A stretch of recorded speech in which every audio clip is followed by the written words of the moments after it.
Puissante, mortelle, secrète. La machine de guerre suprême. Rien sur Terre ne concentre un tel nombre d'hommes avec une telle puissance de feu. Les sous-marins ont été le véritable moteur de la guerre froide. Mais malgré toute leur puissance, ils ne sont pas de taille à lutter contre la mer. Le pire ennemi du sous-marinier, ce ne sont pas les autres, mais l'océan lui-même. Les eaux exploitent la moindre faiblesse de son cocon d'acier. Elles peuvent s'infiltrer et le faire couler. Elles peuvent en un instant le détruire, lui et ses occupants. C'est très humain au sens où on est tué instantanément. Mais la mer peut également emprisonner le sous-marinier et le tuer avec une atroce lenteur.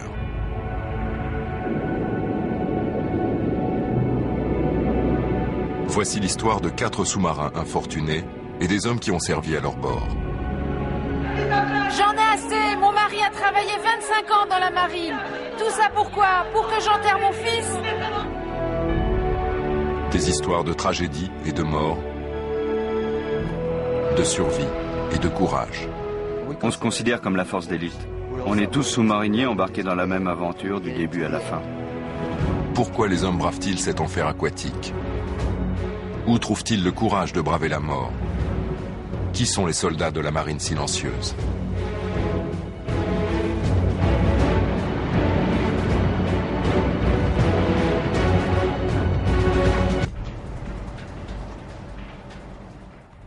« 20 avril 2002, le USS Portsmouth, sous-marin d'attaque de classe Los Angeles, quitte sa base de San Diego en direction du sud.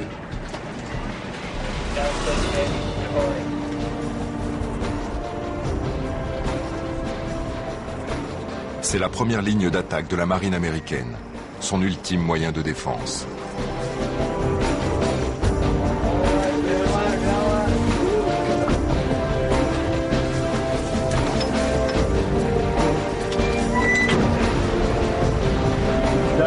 Immersion à 150 pieds. Plongée, plongée.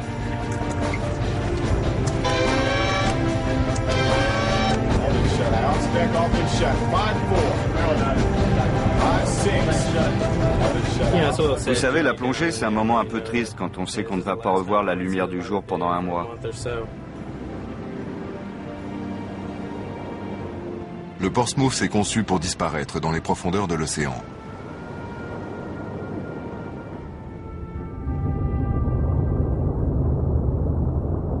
Son réacteur nucléaire pourrait alimenter une petite ville. Et pourtant, ce sous-marin progresse dans un silence quasi total. Les sensations que tu as quand tu approches sans bruit, c'est ce que j'aime. Pouvoir t'approcher furtivement du bâtiment adverse et repartir avant même qu'il réalise ce qui s'est passé.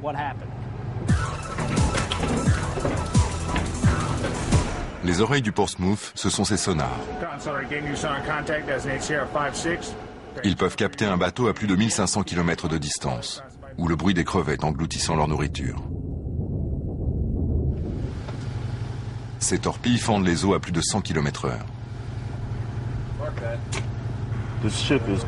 C'est un bâtiment de guerre, conçu pour détruire. Ces missiles de croisière Tomahawk peuvent détruire des cibles distantes de plus de 1500 km. Réveil, réveil! Tout le monde debout!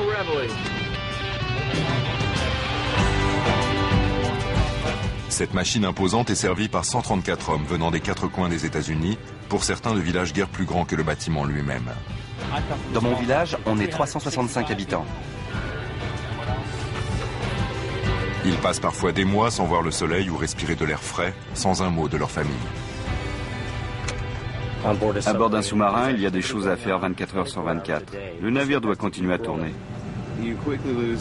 On perd rapidement la notion du temps. Lundi, mardi, dimanche, ça ne veut plus rien dire. Il y a les moments où on est de quart, ceux où on fait de la maintenance, et c'est tout. Ces hommes vivent continuellement sous la menace, et pas seulement d'une attaque ennemie. À certains égards, les profondeurs sous-marines sont plus dangereuses encore que l'espace intersidéral. Aussi puissant et sophistiqué soit-il, le sous-marin moderne n'en est pas moins vulnérable. En cas d'avarie, les conséquences sont trop souvent fatales.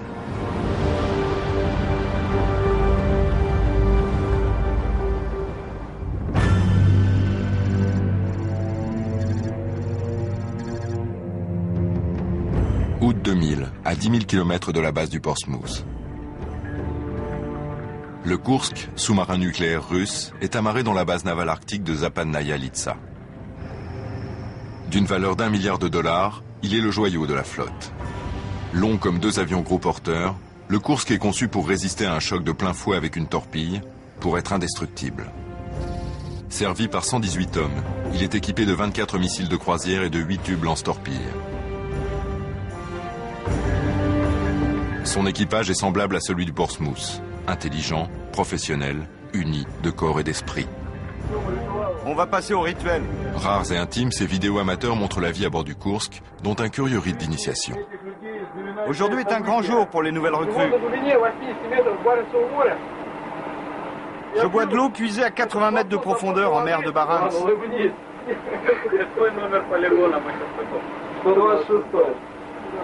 Je le fais pour que tout se passe bien.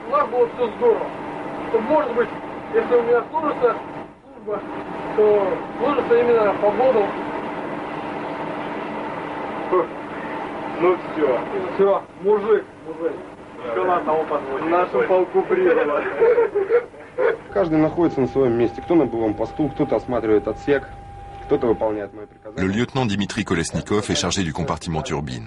Âgé de 27 ans, il aimait faire la bringue avec ses copains, mais il a récemment épousé Olga et semble s'être assagi.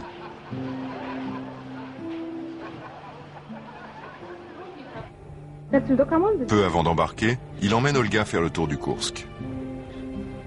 Иди сюда ближе, я вот отсюда команду. Voilà ce qui se passe généralement en cas d'urgence.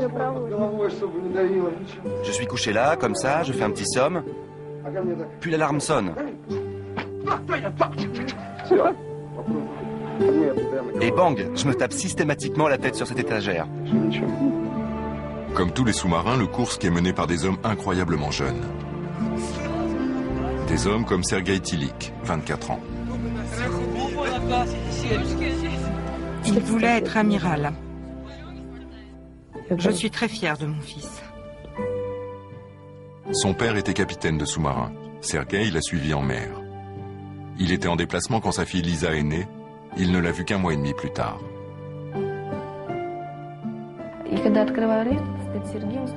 Quand je suis arrivée à la maison, j'ai vu Sergueï qui se tenait là, souriant avec un énorme bouquet de fleurs. Et il m'a embrassée et m'a dit « Vite, vite, ouvre la porte, je veux voir Lisa, et je veux voir à qui elle ressemble. » On est entré et il est resté là à la regarder en souriant. Et il a dit « Je savais que les enfants pouvaient ressembler à leurs parents, mais qu'elle me ressemble à ce point, je n'y aurais jamais cru. » Il était très excité et très heureux.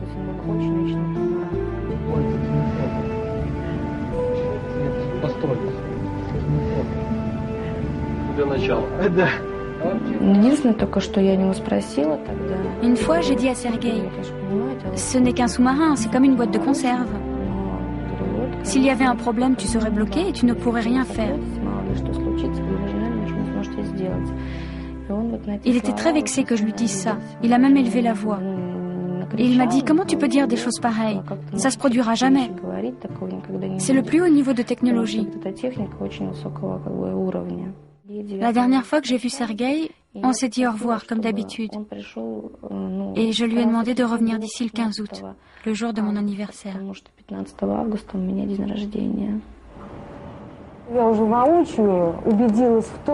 J'ai réalisé qu'il était amoureux du sous-marin, qu'il était prêt à rester à bord toute sa vie et que j'allais devoir accepter le fait de partager mon mari avec une autre personne, le sous-marin.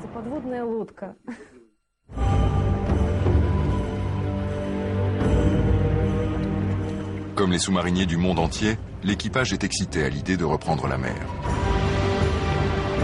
Mais un incident se produit. Au cours du chargement, une torpille tombe accidentellement sur le quai. Elle est tout de même chargée à bord. Le Kursk quitte la base de Zapadnaya Litsa. Il se dirige vers la mer de Barents pour une série d'exercices.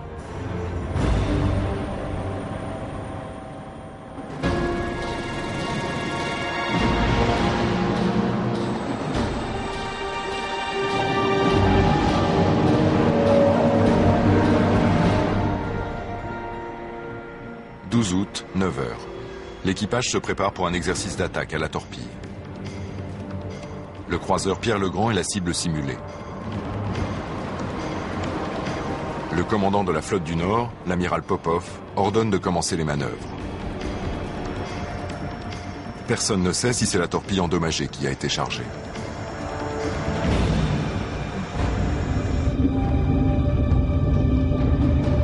Posté à proximité, un sous-marin américain, Sister Ship du Portsmouth, surveille les exercices des Russes. Soudain, leur sonar détecte un bruit terrible. Une explosion illumine la salle des torpilles du Kursk. 2 minutes et 15 secondes plus tard,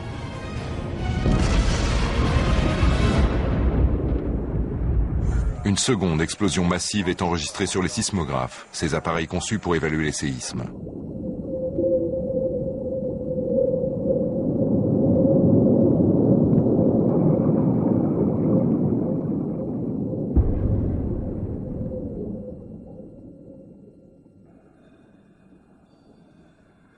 L'énorme machine de guerre est détruite.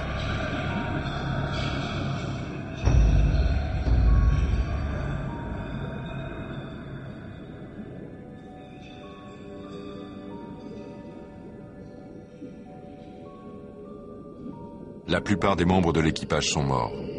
Mais dans le 9e compartiment, 23 survivants se recroquevillent. Personne ne sait si Sergueï Tilik ou Dimitri Kolesnikov se trouvent parmi eux. Y a-t-il un moyen de sauver ces hommes?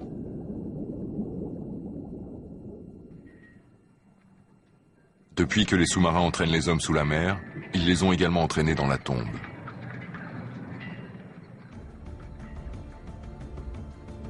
Le H.L. Hunley, sous-marin de la guerre de sécession, fut le premier à couler un navire lors d'un combat.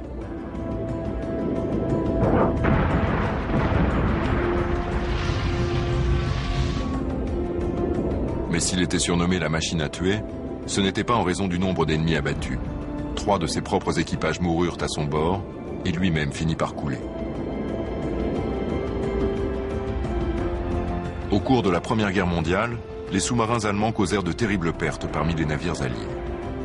Pourtant, des milliers de sous-mariniers allemands périrent dans leurs dangereuses machines, à tel point que le service effectué dans un sous-marin fut surnommé le service du cercueil. Et pourtant, à ce jour, seuls des volontaires embarquent sur ces bâtiments. C'est le plaisir de mettre le bateau à la mer, de savoir qu'on fait la différence à chacune de nos sorties. On a fait des choses qu'on ne peut lire que dans un roman de Tom Clancy. Il faut être très soudé, pas seulement pour plonger en sous-marin, mais quand quelqu'un essaye de vous couler. Vous avez ces petits monstres qui vous viennent à l'esprit, et vous avez envie de sortir. Vous avez envie de faire surface, d'ouvrir ce sas et de sortir, mais ça n'est pas possible. Et il faut revenir à l'intérieur, remettre tout en ordre et se calmer. Il y a beaucoup de types sur lesquels on peut compter ici. Des types auxquels tu confierais ta vie. Trop souvent, les sous-mariniers perdent la leur. Au début, on ne se préoccupait guère de sauvetage. Au cours des années 20, une série de sous-marins américains sombrèrent, entraînant de tragiques pertes. Jusqu'à ce qu'un sous-marinier, Charles Mommsen, décide de trouver un moyen de sauver les hommes prisonniers des profondeurs. Il mit au point le poumon Mommsen, sorte de scaphandre rudimentaire. Cet équipement permettait aux sous-mariniers de s'échapper d'un bâtiment ayant coulé par plus de 65 mètres de fond. En collaboration avec d'autres, il élabora ensuite un caisson de sauvetage plus ambitieux, conçu pour sauver des hommes bloqués à des profondeurs plus importantes. Ce caisson fonctionnait correctement en théorie, mais n'avait jamais été utilisé lors d'un sauvetage réel. Il n'allait pas tarder à être testé.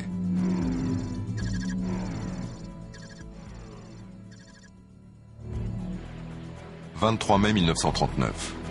Le USS Squalus est en patrouille au large de la Nouvelle-Angleterre. À propulsion diesel électrique, avec 59 hommes à son bord, ce sous-marin équipé de 8 tubes lance-torpilles est le plus moderne de la marine américaine. Je m'appelle Carl Bryson et en 1939, j'étais machiniste de seconde classe à bord du sous-marin USS Squalus, mis en service à Portsmouth dans le New Hampshire. L'équipage se prépare à effectuer un essai de plongée. On est passé de la vitesse maximale en surface à la vitesse maximale en immersion. C'est ce qu'on appelle un plongeon d'urgence. D'un bout à l'autre du sous-marin, les hommes sont à leur poste. Dans le compartiment des torpilles arrière se trouve Sherman Shirley, 33 ans, originaire de l'Arkansas. Il doit se marier 5 jours plus tard. Son témoin, l'électricien Lloyd Maness, est de service dans le compartiment de la batterie arrière. Avant la plongée, l'ensemble des conduits, vannes et sas situés sur la coque doivent être hermétiquement fermés. La fin de la manœuvre est signalée par des témoins lumineux. L'essai commence. On a plongé, tout se passait très bien, quand tout à coup, j'ai entendu dans les écouteurs remonter. Les compartiments moteurs sont inondés.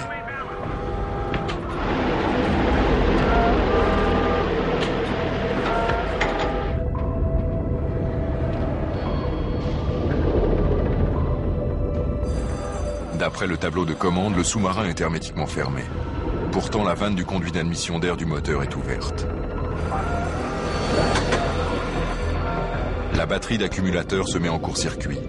Elle peut exploser d'une minute à l'autre et détruire le sous-marin. Au risque de s'électrocuter, le chef du service électricité, Lawrence Gaynor, tente d'atteindre le disjoncteur. Le sous-marin est désormais privé d'électricité. C'est à Lloyd Maness de condamner les compartiments inondés et par là même les hommes qui y sont postés. Certains d'entre eux parviennent à s'échapper, mais le Squalus pique à présent du nez et Maness doit tirer la lourde porte de 125 kilos. S'il échoue, l'équipage entier est voué à la mort. S'il réussit, il condamne son ami Sherman Shirley.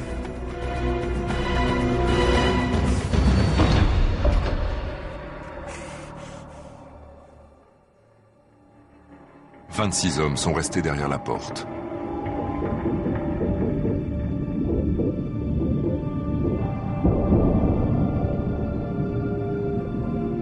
Parmi eux, le marin Shirley. Son témoin, Lloyd Maness, sait que le mariage n'aura pas lieu.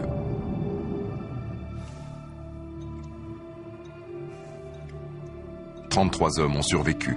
Comme l'équipage du Kursk, ils sont maintenant prisonniers au fond de l'océan. Personne n'a jamais été secouru à ces profondeurs. Carl Bryson se souvient. Un noir absolu et un calme comme vous ne pouvez pas imaginer, pas un bruit. À cette profondeur, l'eau est très froide, donc on avait tous essayé de trouver une position qui ne soit pas trop désagréable. À bord d'un sous-marin, il y a deux façons de mourir, rapidement ou lentement. Ces hommes n'ont-ils échappé à la noyade que pour mourir asphyxiés? Quand on attend, on a l'impression que c'est interminable. Ce n'est peut-être qu'une heure ou deux, mais ça paraît une éternité. Et ça a été terriblement long avant qu'on entende enfin quelque chose.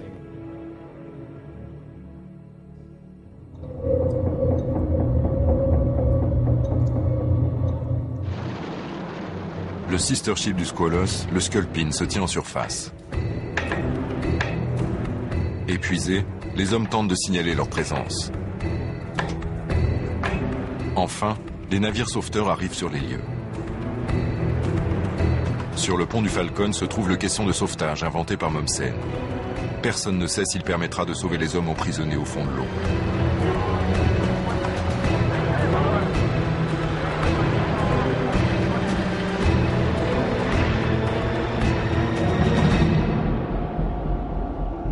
Deux sauveteurs font descendre le caisson le long d'un câble que des plongeurs ont fixé au Squalus.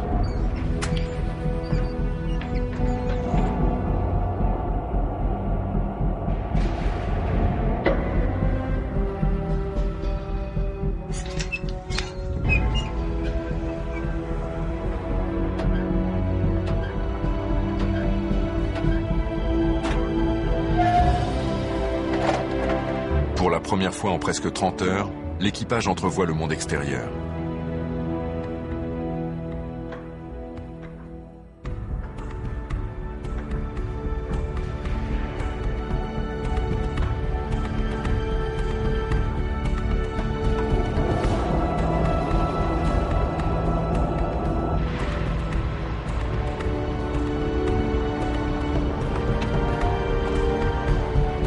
À 3 reprises, le caisson ramène les hommes à la surface avant de redescendre. Carl Bryson est parmi les derniers à quitter le sous-marin. Mais tandis qu'il remonte à la surface, un problème survient. Le câble se coince. Le caisson est immobilisé. Les sauveteurs n'ont pas d'autre solution que d'envoyer un plongeur couper le câble emmêlé. Donc ils nous ont laissé retomber dans la vase.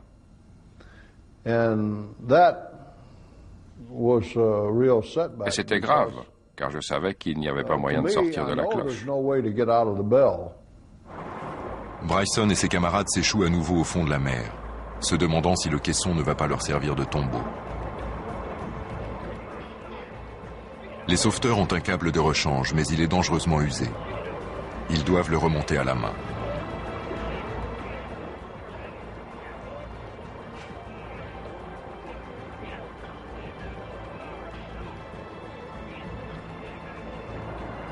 Enfin, le caisson fait surface.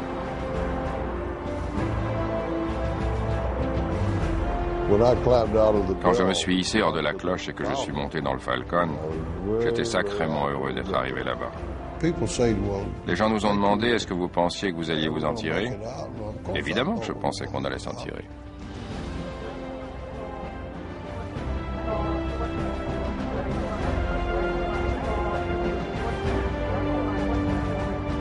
À ce jour, cela reste le plus grand sauvetage jamais opéré à bord d'un sous-marin. 33 hommes tirés d'une tombe aquatique, comme ressuscités. « 60 ans plus tard, tout comme le Squalus, le Kursk a sombré dans des eaux relativement peu profondes.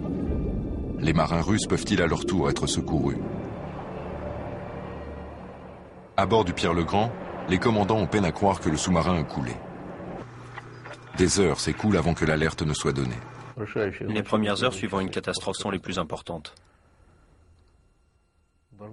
Ces rapports auraient dû immédiatement accéder au sommet. Ils auraient dû être immédiatement transmis au président de la Russie. Le commandant en chef de la marine aurait eu ainsi plus de pouvoir.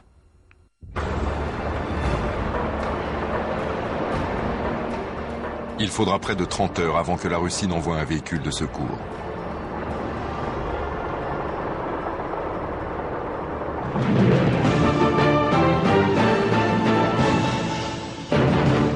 Tout d'abord, une information au sujet d'un accident survenu en mer de Barents. Le sous-marin nucléaire Kursk, pendant un exercice... La télévision russe annonce que le sous-marin s'est posé volontairement au fond de la mer à la suite de problèmes techniques. Mais des rumeurs font entrevoir la vérité aux familles des sous-mariniers réunis dans la ville militaire de Vidyayevo. Mon ami m'a annoncé que le Kursk était posé sur le fond de la mer. Au début, j'ai cru que c'était une blague. Et je lui ai dit, quitte à raconter des idioties pareilles, c'est pas possible. Le Kursk ne peut pas être posé au fond de la mer. Sur le coup, je n'ai pas pris la nouvelle au sérieux. Parce que Mitja m'avait dit qu'il ne pouvait rien arriver au Kursk.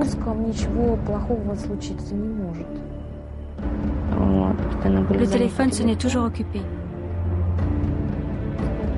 Mais j'ai fini par joindre la mère de Sergueï.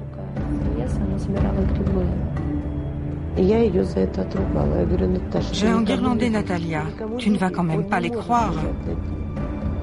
Il ne peut pas être au fond de la mer. Un tel sous-marin ne peut pas être au fond de la mer. Les mères et les épouses ne savent que penser. Les représentants de la marine font des comptes rendus contradictoires. On a établi le contact avec l'équipage du sous-marin. J'ai bien peur qu'il y ait des morts, beaucoup de morts. On a commencé l'opération de sauvetage. Vous voulez dire l'évacuation de l'équipage? Je veux dire l'opération de sauvetage. Malgré les déclarations officielles, les submersibles de sauvetage russes ne parviennent pas à s'amarrer au Kursk. Depuis plusieurs jours, on essaie d'entrer dans le sous-marin. Mais c'est très difficile. Pourtant, la marine russe rejette les propositions d'aide des Américains ainsi que d'autres pays. Chaque heure qui s'écoule réduit d'autant les chances de secourir ne serait-ce qu'un seul homme.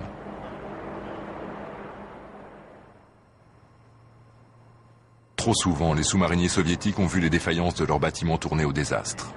Mais parfois, la bravoure et la détermination des hommes triomphent. L'un des accidents les plus extraordinaires s'est déroulé à bord du sous-marin soviétique K-19. Avec son équipage de 139 hommes, c'est alors le premier sous-marin nucléaire russe à être équipé de missiles balistiques.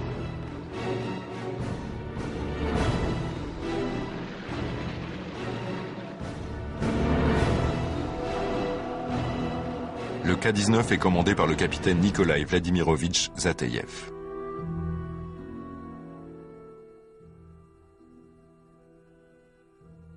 Fils d'un ouvrier d'usine, il a dirigé son premier sous-marin à l'âge de 26 ans seulement. Aujourd'hui, à 34 ans, il est capitaine du plus grand sous-marin de la marine soviétique.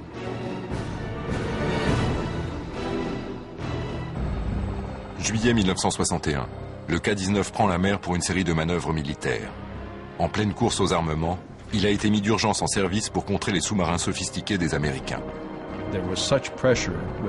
Il y avait une pression telle au sein du gouvernement soviétique pour rattraper les États-Unis qu'ils envoyaient ces bâtiments comme ça pour voir, mal préparés, mal testés, avec des mesures de sécurité et un entraînement insuffisant.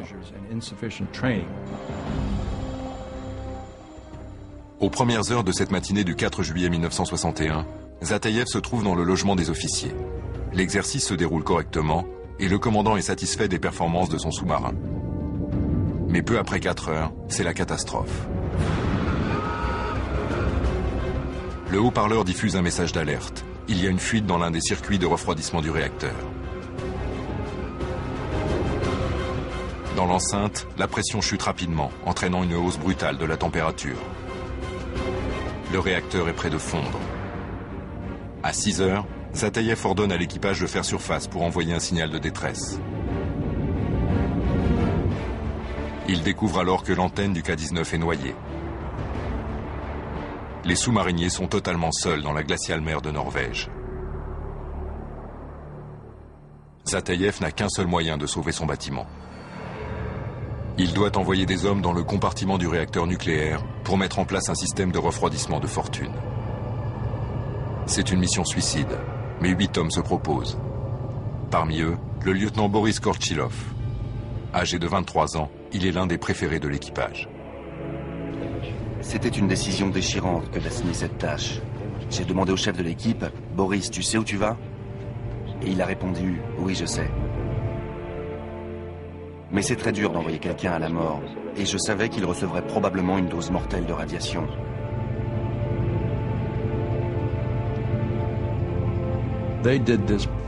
S'ils ont agi ainsi, ce n'est pas seulement par devoir, mais du fait de cette camaraderie et de cet esprit de corps qui règne à bord d'un sous-marin très uni comme celui-ci. Les officiers et l'équipage d'un sous-marin sont prêts à tout pour sauver leurs camarades. Même au sacrifice de leur vie. Les vêtements de protection ne les préserveront que peu des radiations.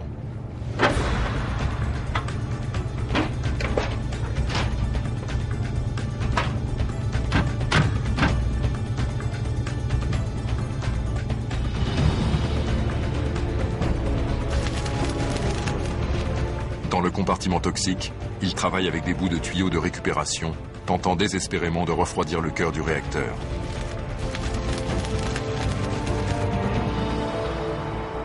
Le K-19 est ballotté dans les eaux glaciales, sans espoir d'être secouru.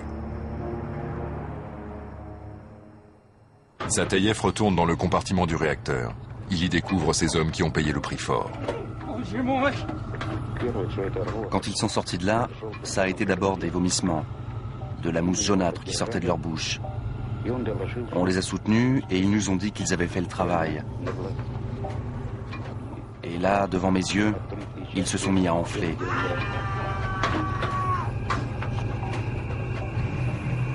Leur sacrifice a empêché le réacteur de fondre, mais l'équipage est bloqué sur un navire dangereusement radioactif. Il n'y a pas moyen de fuir, pas moyen de rentrer à la base. On n'aurait jamais réussi à rejoindre la base. En fait, si, mais le temps qu'on y arrive, tout le monde aurait reçu une dose mortelle de radiation. À 150 km de là se trouve l'île Jan Mayen. C'est un poste d'écoute de l'OTAN. Zateyev ne veut pas livrer à l'Occident un trésor tel que le K-19. Il lui reste une autre solution. Zateyev se souvient d'un escadron de sous-marins soviétiques diesel opérant au sud. S'il parvient à les localiser, l'équipage est sauvé.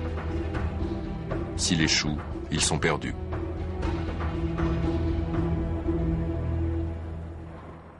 Jouant le tout pour le tout, il ordonne de mettre le cap au sud, tournant le dos à la base et à l'île Jan Mayen.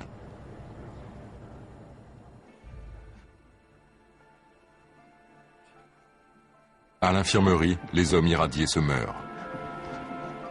Si Zateyev ne peut localiser les bâtiments soviétiques, le même sort les attend tous.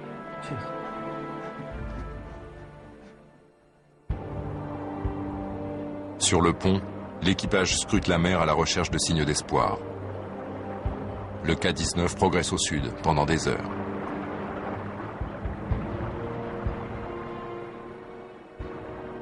Enfin, un autre sous-marin apparaît à l'horizon. Ils sont sauvés. Les bâtiments diesel emmènent l'équipage du K-19 en lieu sûr. Boris est condamné, tout comme ceux qui ont sacrifié leur vie pour sauver le navire. Quelques jours après avoir regagné la terre ferme, 8 hommes décèdent. 14 autres mourront peu de temps après. L'incroyable sacrifice de ces hommes n'a jamais été publiquement reconnu. Il fut tenu secret pendant près de 30 ans. Pourtant, leur héroïsme a épargné leurs camarades de bord et permis d'éviter une catastrophe nucléaire. Catapultés en mer dans des engins qui n'étaient guère plus que des prototypes, les hommes qui périrent à bord du K-19 furent en définitive victimes de la guerre froide. À l'époque où les tensions Est-Ouest étaient à leur paroxysme, les Américains accéléraient également la mise en service de leurs sous-marins. 2 ans après l'accident du K-19, le USS Fresher coule au large de la Nouvelle-Angleterre. Un désastre qui reste à ce jour le plus meurtrier jamais enregistré dans l'histoire des sous-marins. En 1963, le Fresher est le sous-marin le plus moderne de la marine américaine. Comptant 118 hommes d'équipage, ce bâtiment nucléaire est doté de 4 tubes lance-torpilles. Ray McCool est l'officier en charge du service propulsion. Le Thresher était une excellente machine de guerre, solide. Et la marine américaine comptait sur lui pour essayer de garder une longueur d'avance sur les Russes. Mais le sous-marin accumule les ennuis, d'une collision à des problèmes de batterie. Le navire avait tellement de problèmes. Il y avait 1 tonne de travail à faire. Avril 1963. Le Fresher est resté à quai durant 9 mois pour une révision complète. Il est enfin prêt à commencer les essais. On n'était pas allé bien loin quand on s'est aperçu que le principal clapet d'aspiration d'eau de mer ne pouvait pas se fermer. On a donc fait demi-tour et on est rentré. Et là, il y avait un message radio qui m'attendait. Ma femme était à l'hôpital. McCool reste à terre pour s'occuper de son épouse, et le Fresher reprend la mer sans lui.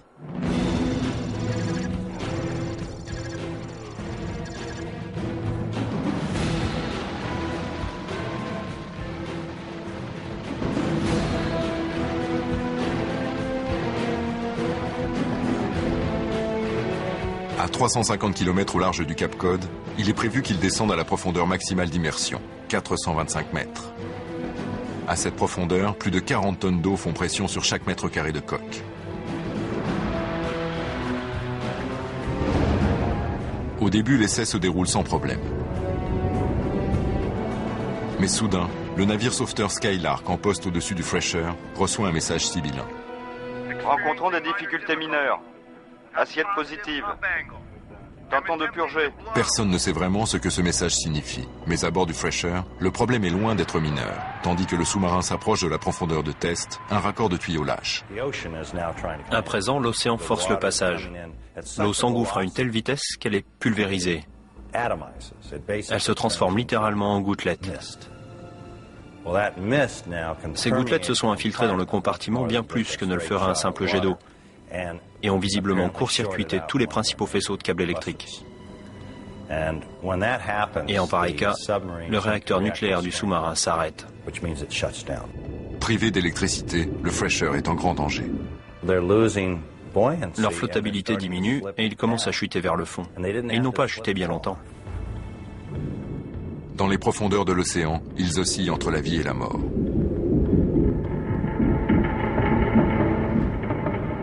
À 9h18, le magnifique Thresher perd son combat contre la mer. Il tombe en dessous du seuil d'immersion maximum et implose, écrasé comme une vulgaire canette, puis déchiqueté par la force phénoménale de l'océan.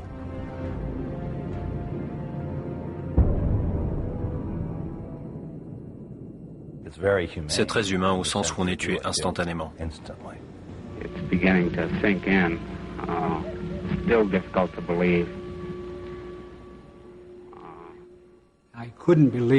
Je n'arrivais pas à croire que le bateau ait coulé. Ce n'était tout simplement pas possible. Je ne crois pas qu'il y ait des mots pour décrire ce qu'on ressent quand on perd des camarades proches.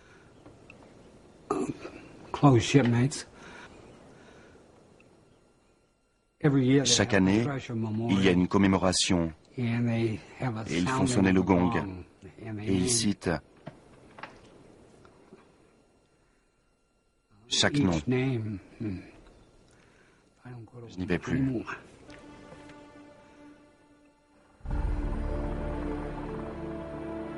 La marine américaine envoya son submersible le plus sophistiqué pour localiser l'épave. Ils retrouvèrent un bout de tuyau tordu. 2500 mètres plus bas, le Thresher n'était guère plus qu'un tas de ferraille, la dernière demeure de 129 marins. On ne saura probablement jamais avec précision quelle succession d'événements ont causé la perte du Thresher. Mais la cause principale fut probablement la menace soviétique. Tout comme les Russes, les Américains éprouvaient le besoin urgent de lancer leurs sous-marins. Ils avaient besoin du Thresher pour mener la guerre froide, et peut-être fut-il mis en service avant d'être véritablement prêt. La marine américaine lança un vaste programme baptisé SubSafe pour améliorer les normes en matière de conception et de sûreté. Ils élaborèrent un véhicule de sauvetage moderne pour compléter le caisson utilisé à bord du Squalus. Cet engin de sauvetage sous-marin n'aurait pas pu sauver le Thresher. En revanche, si la marine russe avait sollicité son intervention à temps, un tel submersible aurait peut-être permis de secourir les hommes prisonniers du Koursk. Mais plus de 4 jours après le naufrage, la Russie continue de rejeter toute aide étrangère. Le Premier ministre adjoint, Ilya Klebanov, donne enfin une conférence de presse. C'était samedi, le dernier jour où ils ont établi une liaison avec nous. Salaud! Voilà ce que je dis au monde entier!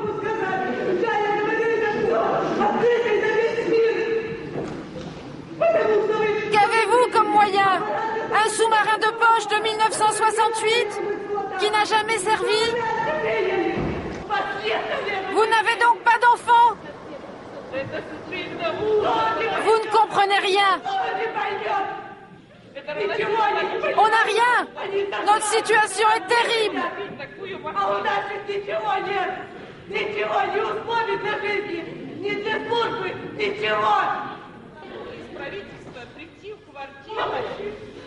Un sédatif est injecté à la mère de Sergueï.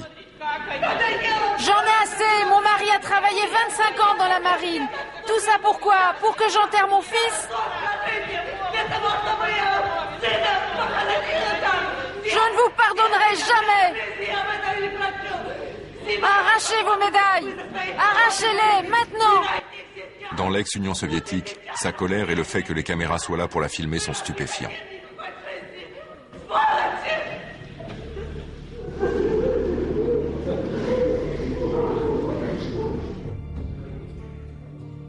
Pendant plus d'une semaine, mères et épouses veulent espérer que les sous-mariniers pourront être secourus. J'ai cru pendant longtemps que Mitja serait secouru, car il était censé être dans l'un des compartiments arrière. Les responsables de la marine russe finissent par admettre qu'ils ne peuvent accéder aux hommes se trouvant à bord. Une équipe de sauvetage norvégienne et britannique est appelée en renfort. Paul Dinesen est le premier plongeur à descendre. Je voulais vraiment y aller, car même si on n'avait sauvé qu'une seule personne, ou au moins tenté le coup, ça aurait valu la peine. Les plongeurs utilisent une cloche pour descendre. La cloche met environ 6, 7, 8 minutes à descendre. L'eau entre, le sas s'ouvre et on sort. Puis je me suis retourné J'ai regardé en bas et j'ai vu comme une baleine avec un gros œil argenté qui me regardait. Je me souviens avoir atterri sur le sous-marin et j'ai pensé, mon Dieu, j'y suis. J'avais un réel espoir, car on ne sait jamais, ça peut arriver, un miracle. Avant d'ouvrir le sas du sous-marin, il faut vérifier la pression à l'intérieur. S'il y a des rescapés, on ne peut pas prendre le risque d'inonder le compartiment. Tout en entr'ouvrant le sas, les plongeurs utilisent du lait pour voir si l'eau est aspirée à l'intérieur, ce qui signifierait qu'il y a encore de l'oxygène à bord. Si vous voyez un filet qui rentre, vous fermez, compris? Un filet et vous fermez. Mais le lait reste là, à flotter. À présent, ils savent. L'équipage entier du Kursk, 118 hommes, a trouvé la mort.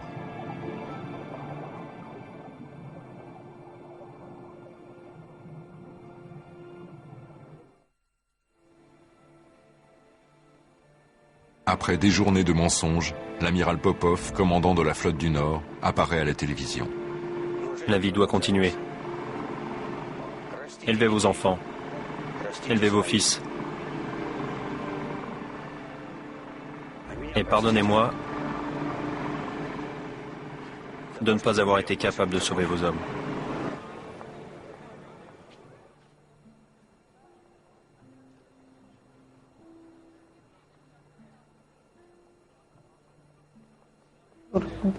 Parfois, j'ai l'impression de le voir. Un jeune marin passe.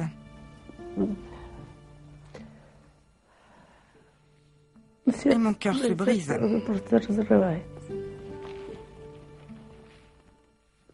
Il se brise.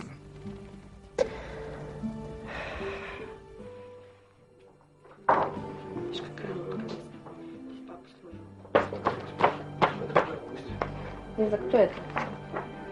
Папа? Это папа, да?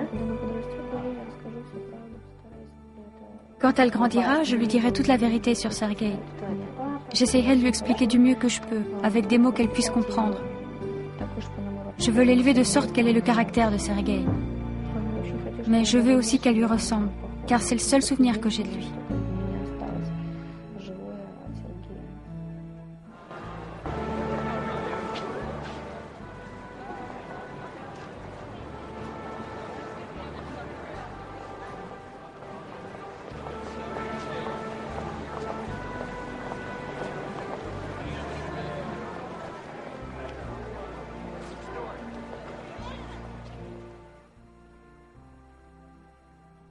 Quelle est la cause de la mort des derniers membres de l'équipage du Kursk?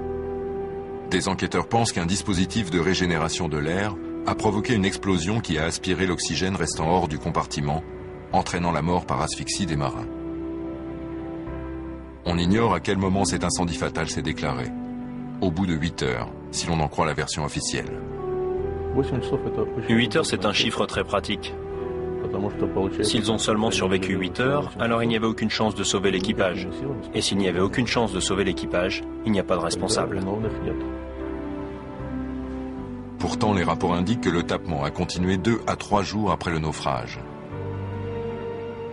S'ils admettent que l'équipage a survécu 2 jours et demi à 3 jours, cela soulève une question. Pourquoi ne leur a-t-on pas porté secours ?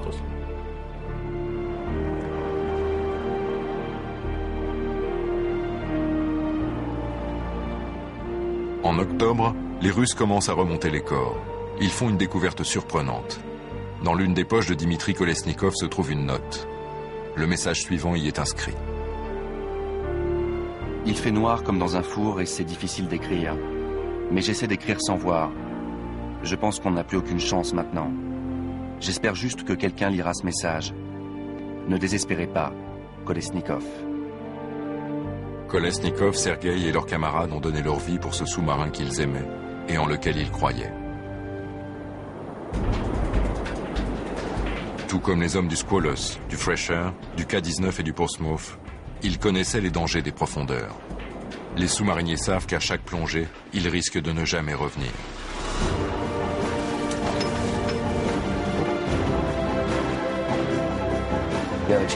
Tu prends le risque de mourir, mais regarde pour qui tu meurs. Tu meurs pour ta patrie. Quand on fait quelque chose de dangereux, il y a forcément un défi. Il y a un risque, mais ce risque, je suis prêt à le prendre. On apprend beaucoup au contact des autres. On tire la leçon de nos erreurs respectives. Il y a un bon travail d'équipe et une camaraderie à bord du navire. On est bon dans notre domaine. Je pense qu'on est les meilleurs du monde.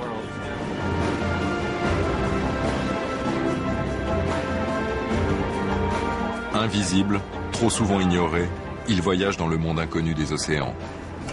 Prêts à risquer leur vie pour leur pays, pour leurs camarades. Des marins, des combattants, des compagnons.